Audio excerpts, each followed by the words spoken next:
देखो तो पिछले क्लास में हमने क्या देखा था, पैरेलल प्लेट कैपेसिटर और स्फेरिकल कैपेसिटर और सिलेंड्रिकल कैपेसिटर, इनका कैपेसिटेंस निकालना सीखा था। क्लियर है? एक छोटा सा क्वेश्चन करते हैं।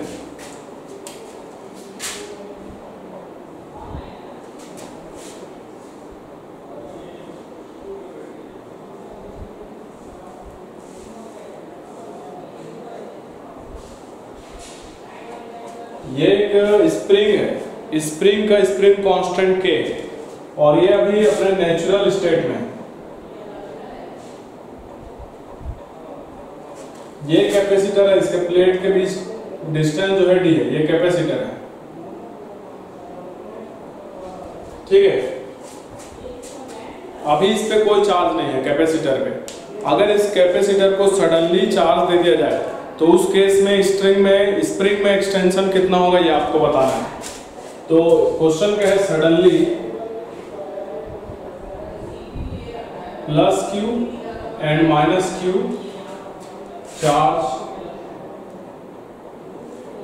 given to capacitor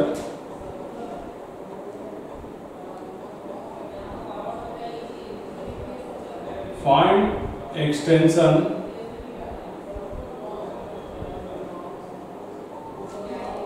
in the spring।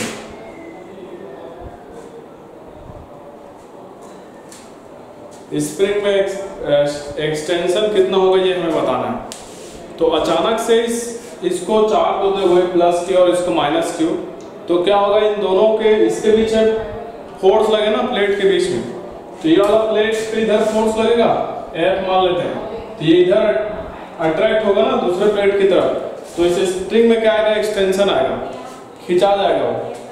तो फोर्स कितना लगेगा, फोर्स हम लोग जानते हैं क्या लगेगा, Q square by 2a epsilon not. ये फोर्स लगता है, कल हमने देखा था फोर्स का फॉर्मूला था F बराबर Q square by 2a epsilon not. ये फोर्स है।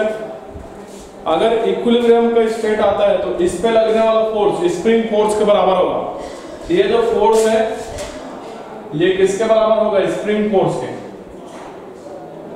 तो ये फोर्स कितना है, Q square by 2a epsilon not. Spring force का फॉर्मूला क्या होता है, kx। तो यहां से हमें x मिल जाएगा, x बराबर क्या आ जाएगा, Q square by 2a, k लिख लो एप्सिलॉन नॉट, k को इधर डिवाइड कर दो, तो ये x का वैल्यू मिल जाएगा, x equal to Q square by 2a k epsilon naught. Note कीजिए इसको जल्दी से 1 मिनट में।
हो गया?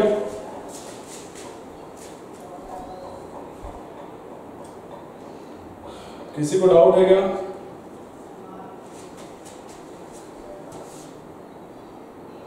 किसी को डाउट रहता है तो टेलीग्राम ग्रुप बना है, वहां पर भी पोस्ट कर सकते हैं ना, वहां पे अपना क्वेश्चन पूछ सकते हैं।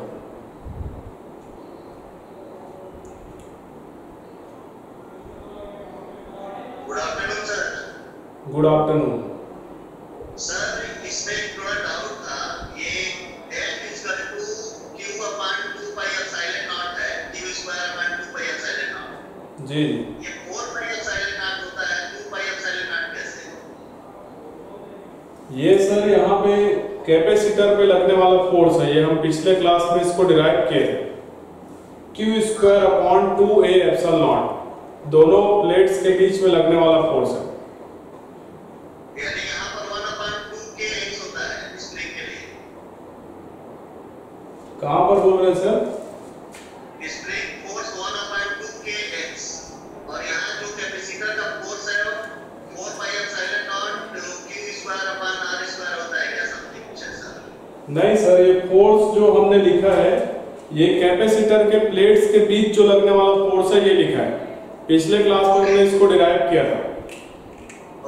तो इस फोर्स की वजह से ये जो स्प्रिंग है इसमें इधर एक्सटेंशन होगा, तो इक्विलिब्रियम के स्टेट में दोनों फोर्सेस बराबर होगा, स्प्रिंग फोर्स के बराबर हो जाएगा kx के, तो वहां से हम x का वैल्यू निकाल लेंगे। Okay okay sir.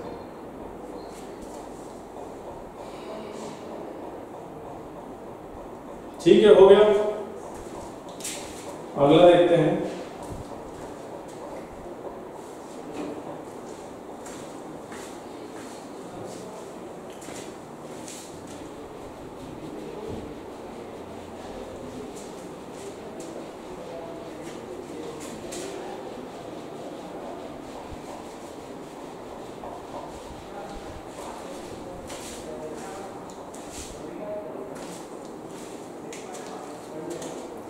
Energy of a capacitor.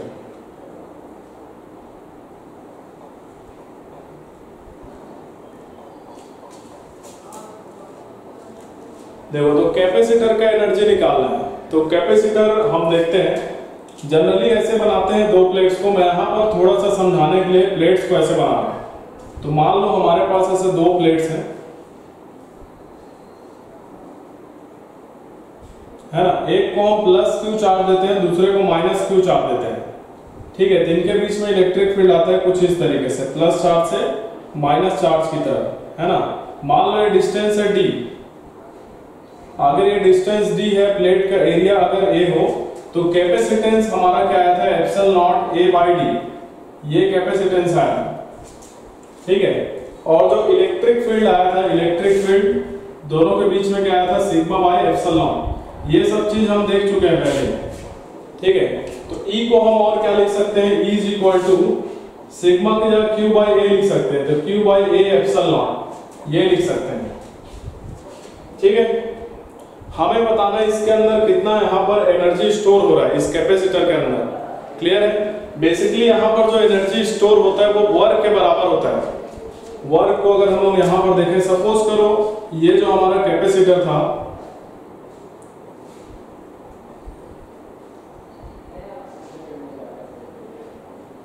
यहां पर अभी किसी तरीके का चार्ज नहीं है, चार्ज कितना है यहाँ पर 0,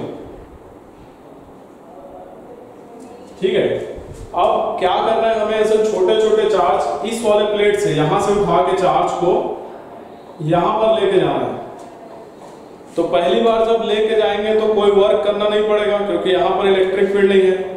लेकिन जब दूसरी बार जब लेके जाओगे, सपोज ये एक बार पहुंचा दिए, सपोज करो किसी को हमने काम दे दिया है यहाँ पर कि आप यहां से इलेक्ट्रिक फील्ड, इलेक्ट्रिक चार्जेस को पकड़ के यहां तक लेके जाओ, ऊपर लेके जाओ, ठीक है।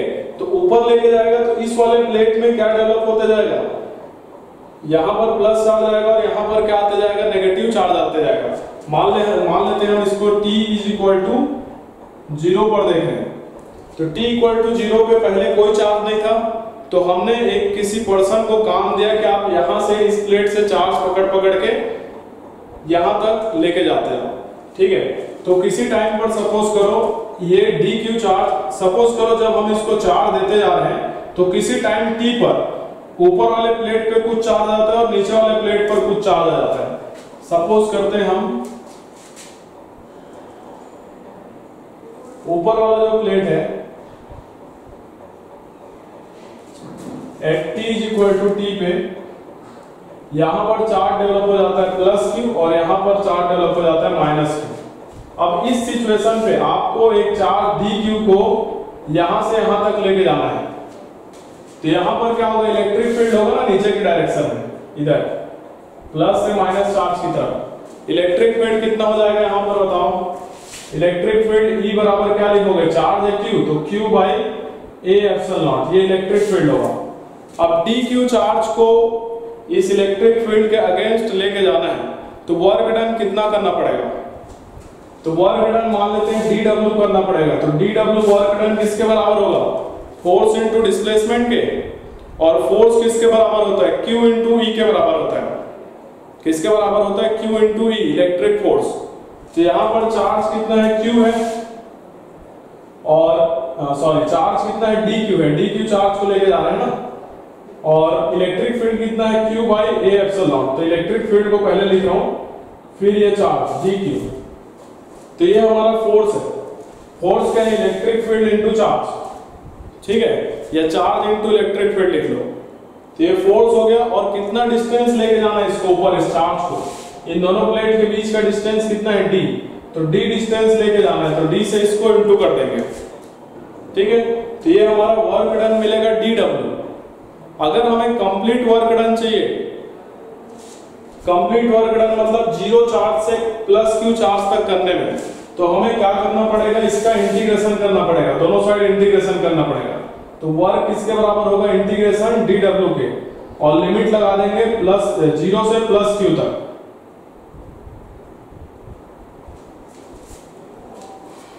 तो आप इंटीग्रेशन करके देखो कितना आ रहा है। यहां पर इंटीग्रेशन आई होप सबको आना चाहिए, जीरो से प्लस क्यू तक लेके जाना है, और यहां पर ये आ जाएगा Q by A epsilon not, और ये आ जाएगा dot D Q dot D.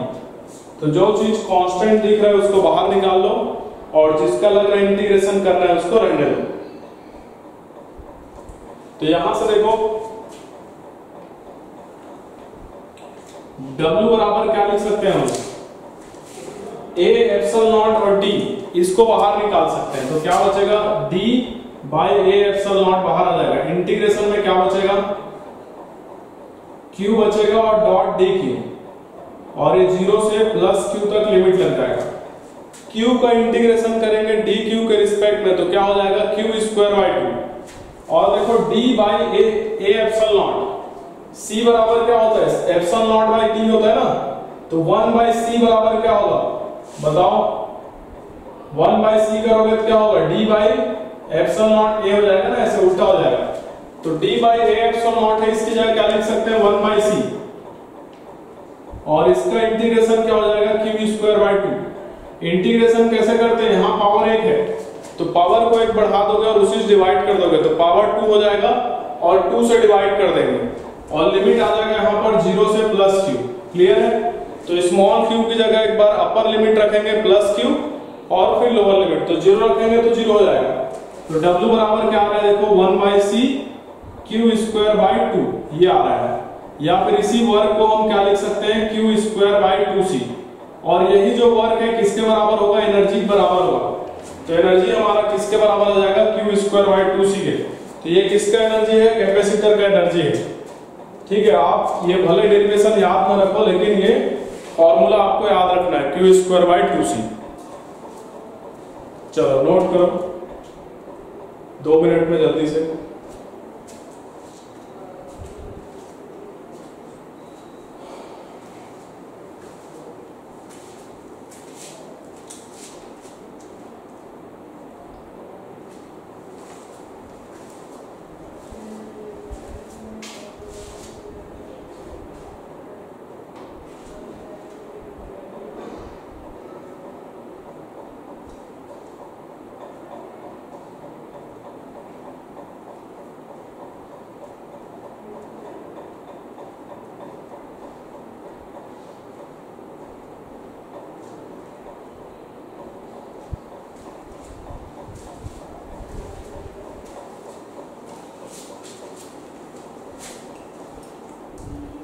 जल्दी से लिखिए।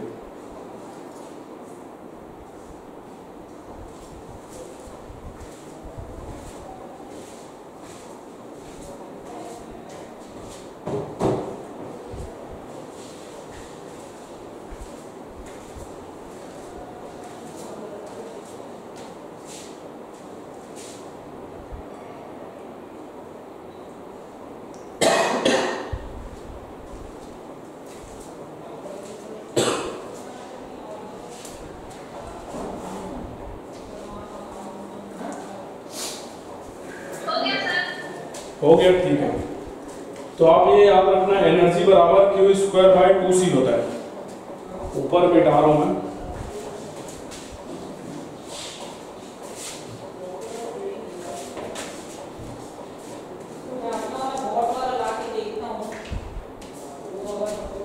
एनर्जी बराबर क्या आ जाएगा,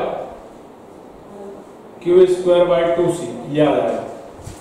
अब देखो आप लोग एक चीज और जानते हो, Q बराबर क्या होता है, CV के। Q बराबर क्या होता है, CV, है ना। अगर Q की जगह CV रखें तो क्या हो जाएगा, C का स्क्वायर V का स्क्वायर हो जाएगा, एक C से एक C कैंसिल हो जाएगा, तो क्या बचेगा, ½ CV², ये बचेगा। तो एनर्जी का एक और फॉर्मूला मिल गया, ½ CV²।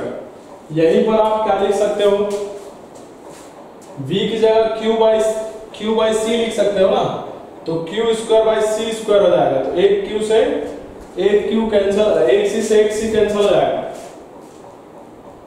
या फिर ऐसा करो, C की जगह क्या लिख दो, Q/V रख दो। तो Q/V रखेंगे तो एक V से एक V कैंसिल हो जाएगा, तो ये कितना आ जाएगा, ½ QV। तो इसी से आ रहा है ना ऊपर वाले फॉर्मूले से। तो ये 3 फॉर्मूला है, 3 फॉर्मूला नहीं है, एक ही फॉर्मूला है। बस आप इसको पुट करोगे अलग अलग तरीके से तो आपको ये सब मिलेगा, Q²/2C या फिर ½ CV² या फिर ½ QV।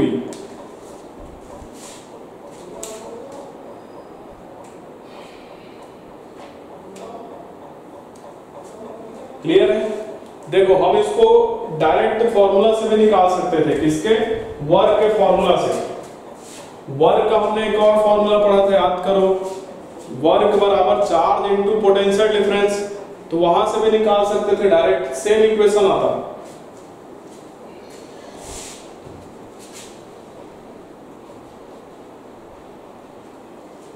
देखो सेकंड मेथड देखो इसका, ऐसे भी तो निकाल सकते थे इसको। जो dW होता, dQ चार्ज को हम dQ चार्ज के यहां से यहां लेके जा रहे हैं ना, तो dQ चार्ज को क्या लिखते हैं यहां पर, dQ charge into potential difference. यहां पर जो पोटेंशियल डिफरेंस होता है ना, dQ charge into potential difference, ये हम सबसे पहले क्लास में देखे थे। dW बराबर क्या होता है, चार्ज इनटू पोटेंशियल डिफरेंस। तो dW बराबर ये हो जाता, तो dW बराबर कितना आ जाता, dQ इनटू पोटेंशियल डिफरेंस को क्या लिख सकते हैं, E.D लिख सकते हैं ना, ये बताया हुआ है, E.D होता है। तो यहां से देखो dW बराबर E की जगह कितना लिखते हैं, E की जगह Q/A∈0। तो ये आ जाता है dQ और ये आ जाता है Q/A∈0 और ये .D। तो सेम इक्वेशन मिल रहा है ना, देखो। तो dW बराबर क्या आ जाता है, थोड़ा जमा के लिख लो, Q.dQ/A∈0.D। ये वाला इक्वेशन सेम मिल रहा है ना, dW हमारा। dW देखो यही तो मिल रहा है। अब इसको इंटीग्रेट करते तो W मिल जाता। तो ऐसे भी आप निकाल सकते थे 2 लाइन में dW का एक्सप्रेशन, ठीक है। तो ये सेकंड मेथड भी लिख लेना। अगर किसी को ऊपर वाला नहीं समझ में आया तो इससे भी कर सकते हैं डायरेक्ट। चलिए जल्दी लिखिए।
देखो अगर किसी को ये भी पसंद नहीं आता है तो इसको एक और तरीके से निकाल सकते हो।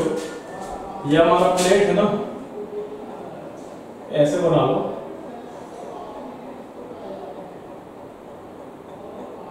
इनके बीच का डिस्टेंस d है ना, d हो, है ना। सपोज करो इसको +Q चार्ज लिए हैं, इसको -Q।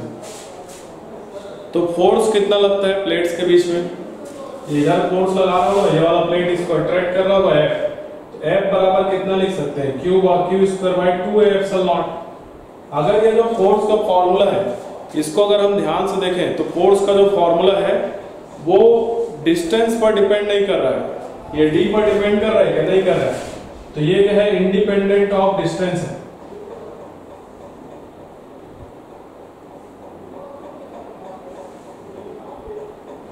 डिस्टेंस पर ये फोर्स डिपेंड नहीं कर रहा है। क्लियर है? तो मान लो पहले d बराबर 0 है ना, d बराबर 0 है। d बराबर 0 से हम इसको खींच के, सपोज करो ये जो प्लेट्स हैं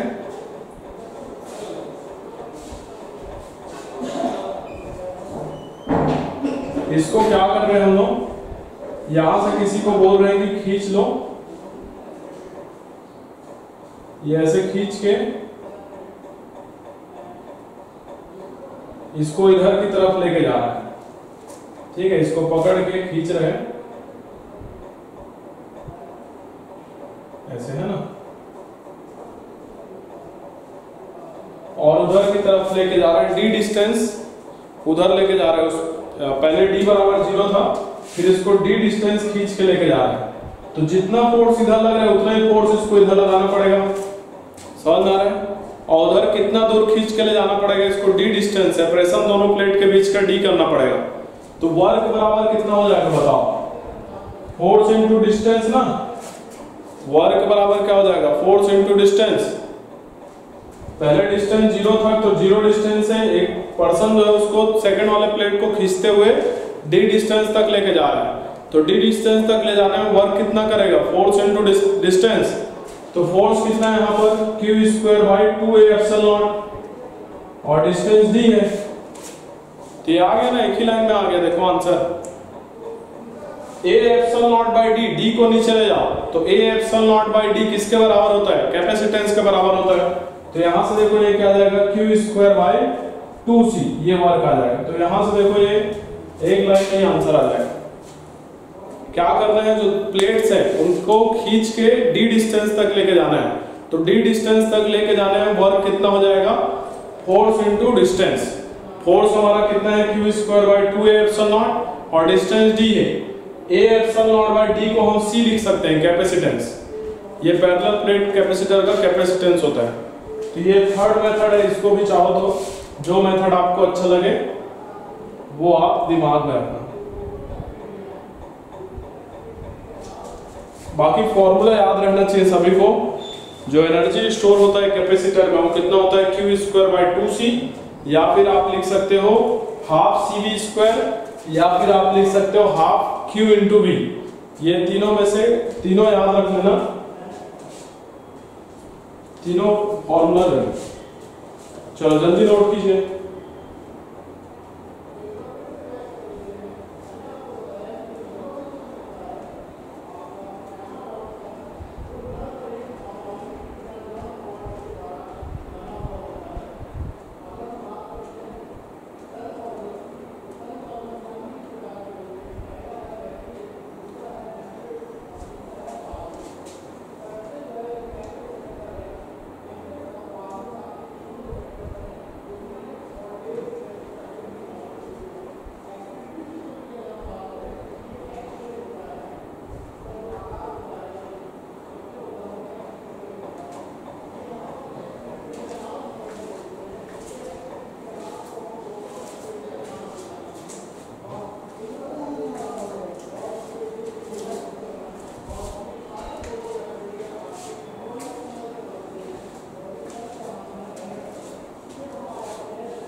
अब देखते हैं एनर्जी डेंसिटी।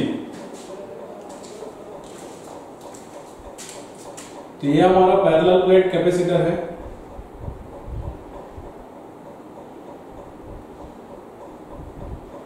है ना, ये डी डिस्टेंस पर है सपोज करो दोनों प्लेट। इलेक्ट्रिक फील्ड हम लोग क्या लिखते हैं यहाँ पर, सिग्मा बाई एप्सिलॉन नॉट, या फिर सिग्मा की जगह क्या लिखते हो, क्यू बाई ए, तो Q by A epsilon not. ये हमारा क्या होता है, अगर प्लेट का एरिया ए है तो इलेक्ट्रिक फील्ड ये लिखते हो, ठीक है। एनर्जी डेंसिटी देखने वाले, क्या देखने वाले हम लोग, एनर्जी डेंसिटी।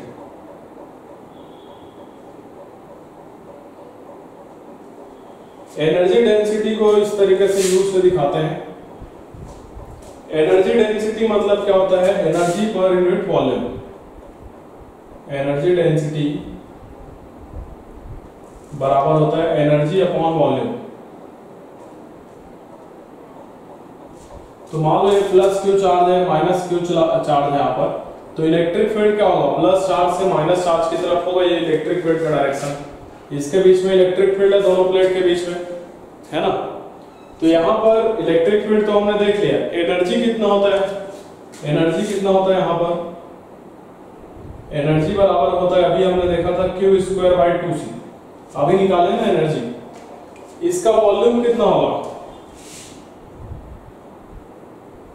वॉल्यूम कितना होगा, एरिया इंटू ये डिस्टेंस डी, तो ये हो जाएगा ए इंटू डी, ये वॉल्यूम मिल जाएगा। एनर्जी ये हो गया, वॉल्यूम ये हो गया। हमें एनर्जी डेंसिटी चाहिए, तो दोनों को डिवाइड कर देते हैं, तो एनर्जी डेंसिटी यू होता है, यू है ना। तो एनर्जी डेंसिटी यू क्या होता है, energy E by volume we. तो ई बराबर कितना लिखोगे, क्यू स्क्वायर बाई 2c, और वॉल्यूम बराबर कितना लिखोगे, ए डॉट डी। क्लियर है, तो ये एनर्जी डेंसिटी मिल रहा है। तो इसको थोड़ा सा और अरेंज करके लिखते हैं, क्यू स्क्वायर बाई 2, सी क्या है, कैपेसिटेंस। कैपेसिटेंस कितना होता है, सी बराबर epsilon not a by D, ये कैपेसिटेंस है। तो सी की जगह रख दो epsilon not a by D, dot A की जगह ए रहने दो, डॉट डी। तो डी से डी कैंसिल हो गया, देखो है कि नहीं। तो इसको थोड़ा सा अरेंज करके लिखते हैं, half Q square by 2 epsilon not a square हो जाएगा ना, ए इंटू ए। अब क्या करो, ऊपर नीचे एप्सिलॉन नॉट से इंटू कर दो, ऊपर एप्सिलॉन नॉट से इंटू करो और नीचे एप्सिलॉन नॉट से इंटू करो। क्लियर है। तो ये एप्सिलॉन नॉट को आगे लिख लो और नीचे epsilon not into epsilon not क्या हो जाएगा, एप्सिलॉन नॉट का स्क्वायर हो जाएगा। तो u बराबर यहाँ क्या लिखेंगे, देखो हाफ एप्सिलॉन नॉट सामने लिख रहे हैं, ये वाला एप्सिलॉन नॉट को, और ऊपर क्या जाएगा, Q square by epsilon not का स्क्वायर, a का स्क्वायर आ जाएगा। यहाँ epsilon not into epsilon not क्या हो जाएगा, एप्सिलॉन नॉट का स्क्वायर, और ये a का स्क्वायर। तो u बराबर आ जाएगा हाफ एप्सिलॉन नॉट q का स्क्वायर बाई एप्सिलॉन नॉट का स्क्वायर, a का स्क्वायर। अब यहाँ ध्यान दो, ये हमारा क्या है, इलेक्ट्रिक फील्ड है ना। इलेक्ट्रिक फील्ड क्या होता है, q by a epsilon not. तो यहाँ देखो q by epsilon not a है, उसका स्क्वायर है, इसको ऐसे भी लिख सकते हो, u बराबर half epsilon not q by a epsilon not का होल स्क्वायर लिख सकते हैं ना इसको। ये बेसिकली क्या है, हमारा इलेक्ट्रिक फील्ड है। तो u बराबर क्या लिखोगे, हाफ एप्सिलॉन नॉट e का स्क्वायर। तो ये हमारा फॉर्मूला है एनर्जी डेंसिटी का, ये फॉर्मूला आ गया। ये जो E है ना, ये इलेक्ट्रिक फील्ड है। क्या है, इलेक्ट्रिक फील्ड,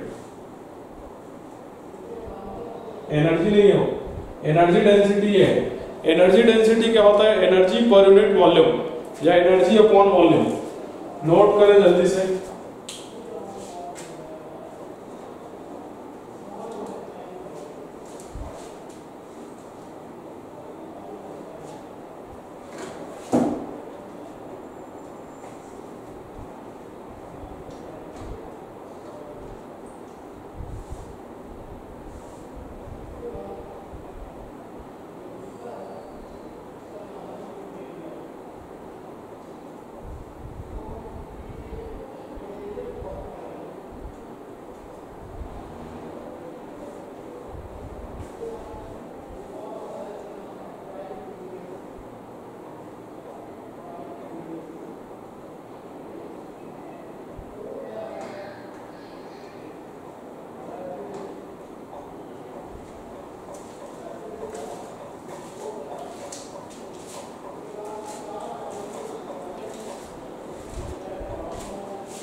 जल्दी लिखिए।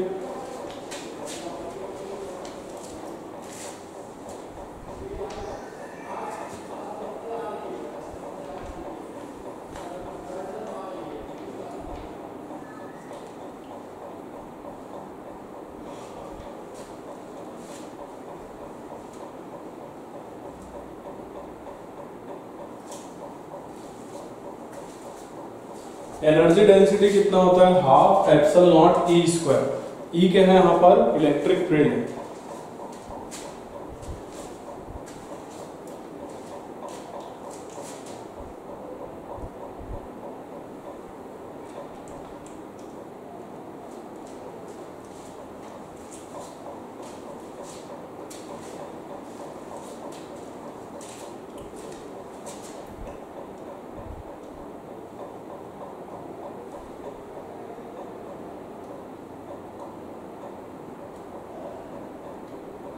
हो गया सभी का?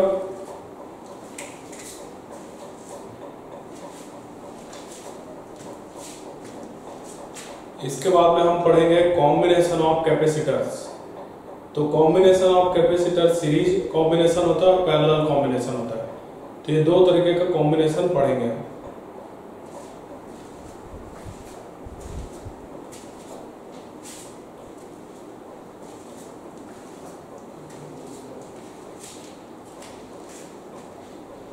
चलो देखते हैं।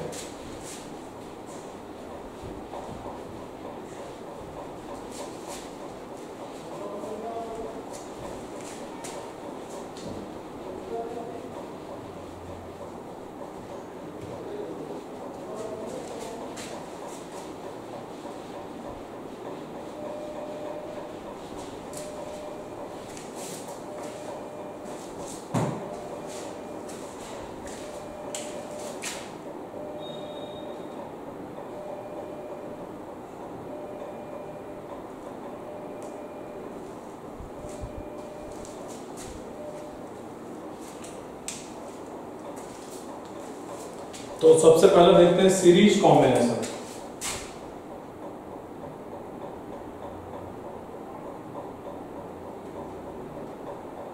तो ये हमारे प्लेट्स हैं, ये पैरेलल प्लेट कैपेसिटर है ना।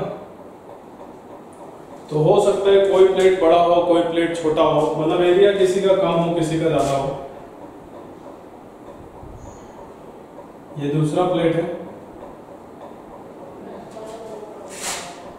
ऐसे हो सकता है बहुत सारे कैपेसिटर हो, हम केवल 3 से समझेंगे।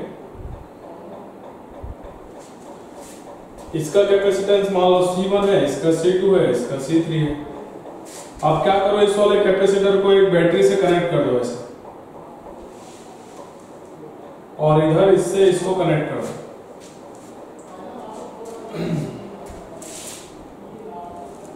और बीच में इनको इन प्लेट्स को ऐसे कनेक्ट करो।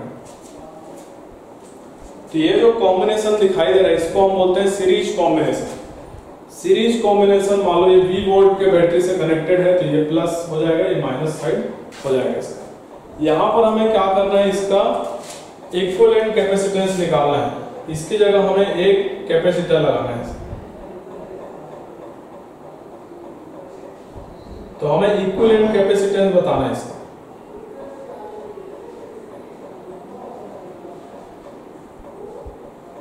मान लो ये मिलेगा हमें C इक्विवेलेंट, ठीक है। तो यहां पर क्या होता है, ये जो बैटरी लगाए हैं, बैटरी क्या करता है, इस वाले प्लेट से चार्जेस खींचेगा यार अपनी तरफ, ठीक है। और वो चार्जेस कहां पहुंचाएगा, इस वाले प्लेट पे। तो यहां पर प्लस Q चार्ज आ जाएगा इस वाले प्लेट पर। समझ आ रहा है, यहां से चार्ज खींच के कहां पहुंचाएगा, यहां पर पहुंचाएगा, बैटरी का काम है, ठीक है। तो इस वाले प्लेट पे प्लस Q चार्ज आएगा, तो ड्यू टू इंडक्शन इस वाले प्लेट पे कैसा चार्ज आ जाएगा, माइनस चार्ज आ जाएगा, माइनस Q चार्ज। अब ये वाला प्लेट इससे कनेक्टेड है, इस वाले प्लेट से, तो इसमें माइनस Q चार्ज आ रहा है, तो इस पे प्लस Q चार्ज आ जाएगा, क्योंकि नेट चार्ज क्या होना चाहिए, पहले जितना था उतना ही होना चाहिए। पहले 0 था ना, तो अभी भी 0 होना चाहिए। अब फिर से सेम प्रोसेस, इस पे प्लस चार्ज आ रहा है, तो इस पे इंडक्शन के कारण माइनस Q चार्ज आ जाएगा, और इस पे माइनस आ रहा है, तो इस वाले प्लेट पे प्लस Q चार्ज आ जाएगा। और ये प्लस Q चार्ज आ रहा है, तो यहाँ पर हमने प्लस चार्जेस खींचा था ना, तो यहाँ पर ऑलरेडी पहले से क्या चार्ज था, माइनस क्यू चार्ज प्रेजेंट था, तो माइनस क्यू चार्ज इसका वेट कर रहा था प्लस क्यू होने का। समझ में आ रहा है? तो सेम जो चार्ज यहाँ पर खींचे थे वही चार्ज घूम के कहाँ जाएगा, यहाँ तक जाएगा। समझ में आ रहा है? तो सभी प्लेट पे सेम चार्जेस होगा, सेम चार्ज यहाँ पर घूमेगा इस कॉम्बिनेशन में। तो सीरीज कॉम्बिनेशन में क्या होता है याद रखना, चार्ज सेम होता है। क्या सेम होता है? चार्ज। सभी प्लेट में देखोगे तो सेम रहेगा चार्ज, ठीक है। लेकिन अगर हम पोटेंशियल डिफरेंस का बात करें तो पोटेंशियल डिफरेंस यहाँ पर कुछ और होगा V1 मान लो, यहाँ पर कुछ और होगा V2 मान लो, और यहाँ पर कुछ और होगा V3। इनके कैपेसिटेंस के आधार पर पोटेंशियल डिफरेंस डिवाइड हो जाता है, डिस्ट्रीब्यूट हो जाता है। तो यहाँ पर पोटेंशियल डिफरेंस V जो है तीनों कैपेसिटर के लिए डिफरेंट होगा, तो पोटेंशियल डिफरेंस जो है वो डिफरेंट होता है। लेकिन जो पोटेंशियल ड्रॉप मिल रहा है V1, V2 और V3 तीनों कैपेसिटर के अक्रॉस, अगर इनको जोड़ेंगे तो ये जो V है ना इसके बराबर आना चाहिए। जितना ये होगा वही ड्रॉप होगा तीनों जगह। तो इसका मतलब क्या है, जो V है V किसके बराबर होगा, V1 plus V2 plus V3 के। जितना यहाँ पर पोटेंशियल ड्रॉप हो रहा है वो किसके बराबर होना चाहिए, V के बराबर होना चाहिए। अब हम लोग एक फॉर्मूला जानते हैं Q is equal to CV। तो यहां से बताओ V बराबर क्या लिख सकते हैं, Q बाई C लिख सकते हैं ना। तो V की जगह हम क्या लिखेंगे, यहां से चार्ज Q जा रहा है सपोज करो, यहां पर भी चार्ज Q जा रहा है सपोज करो, तो यहां पर V की जगह हम क्या लिख सकते हैं, Q बाई C इक्विवेलेंट, और V1 की जगह क्या लिख सकते हैं, Q बाई C1, और V2 की जगह Q बाई C2, और V3 की जगह Q बाई C3 लिख सकते हैं। ये C1 यहां से मिलेगा, C2 यहां से मिलेगा, C3 यहां से मिलेगा, ठीक है। तो ये हमें क्या मिल जाएगा, 1 by C equivalent is equal to 1 by C1 plus 1 by C2 plus 1 by C3, ये मिल जाएगा। Q तीनों जगह से कैंसिल हो जाएगा, यहां से तीनों जगह से Q कैंसिल हो जाएगा, तो Q कैंसिल हो जाएगा तो क्या मिलेगा हमें, 1 बाई C इक्विवेलेंट बराबर 1 by C1 plus 1 by C2 plus 1 by C3। तो आप ये डायरेक्ट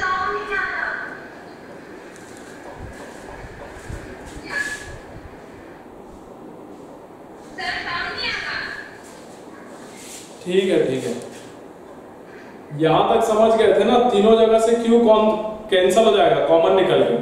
तो हमें क्या मिलेगा, 1 बाई C इक्विवेलेंट बराबर 1 by C1 plus 1 by C2 plus 1 by C3। अगर और भी कैपेसिटर जुड़े हैं सीरीज में तो क्या होगा, जुड़ते जाएगा, नोट कर लो।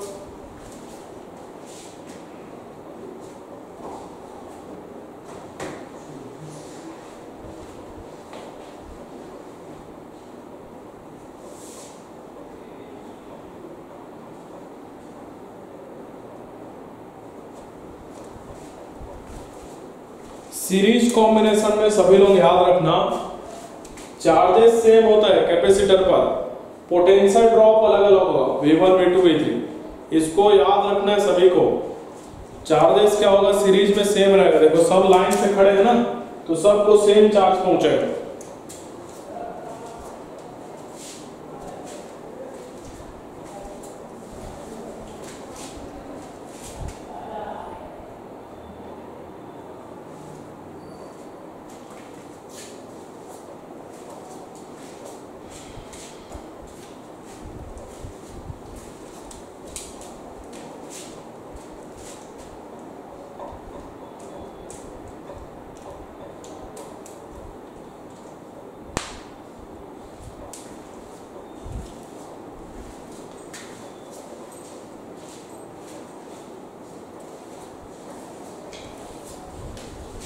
चलिए जल्दी से लिखिए।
अगर यहाँ पर केवल 2 ही कैपेसिटर होता तो क्या होता, ये वाला टर्म बढ़ जाता 1/C3 वाला, है ना, केवल 2 ही कैपेसिटर होने से।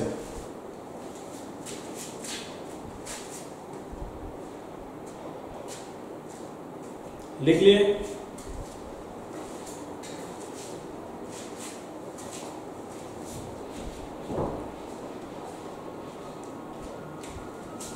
देखो अगर केवल 2 ही कैपेसिटर होता, फॉर ओनली 2 कैपेसिटर्स,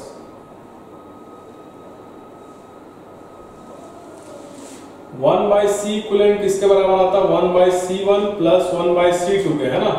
इसको सॉल्व करोगे तो सी इक्विवेलेंट तुमको कितना मिलेगा, C1 into C2 divide by C1 plus C2। तो ये शॉर्टकट तरीका है इक्विवेलेंट कैपेसिटेंस निकालने का, अगर केवल 2 कैपेसिटर है तो, ठीक है।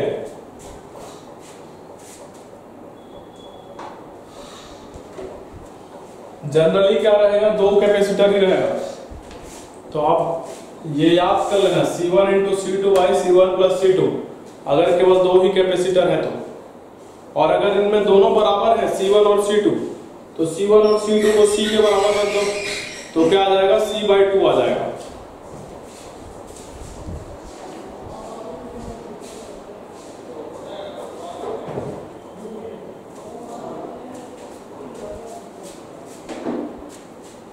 चलो फिर आज का क्लास यहीं तक करते हैं। ऑल द बेस्ट सभी को टेस्ट के लिए।